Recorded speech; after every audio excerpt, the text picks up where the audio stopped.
Hello everyone, welcome to our class. आज हम लोग एनसीईआरटी मैथमेटिक्स पढ़ेंगे क्लास 6 की।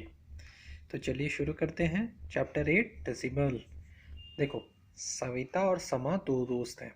सविता ने अपने दोस्त समा को कहा, मेरे पास 5 रुपीज़ 75 पैसे हैं। समा ने क्या कहा, मेरे पास तो 2 रुपया 30 पैसा है। ठीक है। तो सविता ने कहा कि चलो मैं अपने पैसे रुपीस और पैसे को लिख के दिखाऊं। तो कैसे वो लिख के दिखाई? ₹5.75 डेसिमल्स का यूज़ करके। समा ने कहा कि मैं भी अपना पैसे को लिख के दिखा सकती हूँ। तो उसने लिखा ₹2.30। अब तुम यहाँ देखो, पॉइंट के बाद वाले जितने नंबर्स हैं वो पैसे को बताते हैं, पॉइंट के पहले वाले नंबर्स रुपीस को बताते हैं। ठीक है। अब चलो प्लेस वैल्यू पढ़ते हैं थोड़ा। प्लेस वैल्यू में क्या है सर? 236 कोई नंबर है, इसका प्लेस वैल्यू कैसे कैसे बताते हैं? वंस, टेंस, हंड्रेड्स ऐसे बताते हैं। अब यही 236.25 है, उसको कैसे बताएंगे?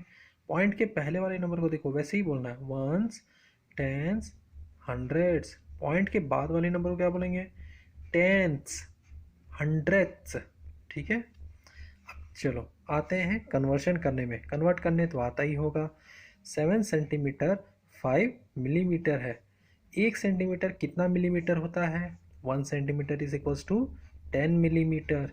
1 मिलीमीटर कितना सेंटीमीटर होता है? 1/10 सेंटीमीटर। अब यहाँ देखो, अगर 1 मिलीमीटर 1/10 सेंटीमीटर होता है तो 5 मिलीमीटर क्या होगा? 5 को इंटू कर देना 1/10 से। ठीक है। अब 5/10 क्या होगा? 0.5 सेंटीमीटर। उससे पहले एक चीज़ जानो। देखो, कभी कोई अगर डेसिमल में 0.5 लिखा है ना, तो उसको फ्रैक्शन में कैसे लिखेंगे? सर 5/10 लिखेंगे। 0.63 लिखा है ना, तो उसको फ्रैक्शन में कैसे लिखेंगे? 63/100 लिखेंगे। 0.239 दिया हुआ है ना, तो बताओ उसको कैसे लिखेंगे? 239/1000 लिखेंगे। मतलब पॉइंट के बाद जितना नंबर होगा उतना ज़ीरो नीचे बैठा देना और 1 आगे में रहेगा। समझ गए? अगर 5/10 दिया उसको आकर मुझे डेसिमल में लिखना है तो कैसे लिखेंगे? 5/10 इक्वल्स टू 0.5। मतलब यहाँ पे तो नीचे में एक ज़ीरो दिया है, तो पॉइंट के बाद एक ही नंबर। समझ गए? अब देखो, 89.2 दिया हुआ है, वो इक्वल्स टू क्या होगा?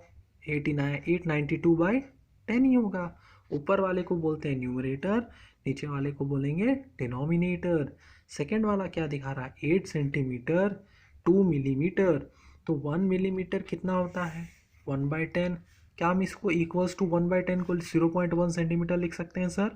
बिल्कुल। अगर 1 मिलीमीटर 0.1 सेंटीमीटर होता है तो 2 मिलीमीटर कितना होगा? Sir 2 into 0.1, 0.2 centimetre. 8 centimetre 2 millimetre दिया हुआ है ना, इसको सेंटीमीटर में शिफ्ट करना है। कैसे लिखेंगे? 8 2 मिलीमीटर की जगह 0.2 इक्वल्स टू 8.2। समझ गए? थर्ड नंबर क्या होता है? सर थर्ड नंबर में मैंने यहाँ पे एक ब्लॉक लिया, उस ब्लॉक के 10 पार्ट थे। एक ब्लॉक लिया, उसके 10 पार्ट थे। उस ब्लॉक को बोला, एक ब्लॉक जो है एक यूनिट होता है, एक ब्लॉक एक यूनिट होता है। उसके 10 पार्ट थे ना, तो उसका एक पार्ट निकालेंगे तो कितना होगा? वो 1/10। और उसका 2 पार्ट निकालेंगे तो 2/10। अच्छा, मानो यहाँ एक ब्लॉक दिया है, यहाँ भी एक ब्लॉक दिया है और यहाँ 3 पार्ट दिया है। इसका मतलब क्या हुआ? सर 2 ब्लॉक हुआ, तो उसको कैसे प्लेस वैल्यू में लिखेंगे? 2 वंस। और 3 ब्लॉक्स हैं तो 3/3 TENTHS। समझ गए? टेंस का मतलब होता है 1/10, हंड्रेड्स का मतलब होता है 1/100। ओके, चलो शुरू करते हैं। नया चीज़ सीखते हैं, representing decimal on a number line. एक नंबर लाइन में डेसिमल को कैसे बताया जाए?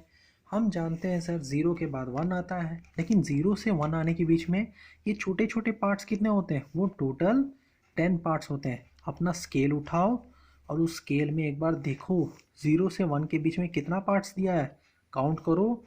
1 2 3 4 5 6 7 8 9 10। 10th पार्ट जो है 1 पे ही आएगा। समझ गए? अब 5 जहाँ होता है उसको बोलते हैं 0.5। तो सर ये पहला जो होता है 1 होता है, वो 0.1 है? बिल्कुल।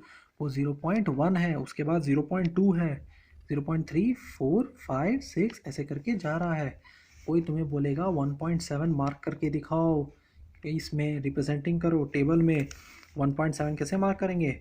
1 तक तो आएंगे ही, अब 7 जाना है तो कुछ नहीं, पहले 1.5 तक आ गए, फिर 6, 7, तो 1.7 मार्क हो गया। I hope you like the video, please do like and subscribe. Thank you.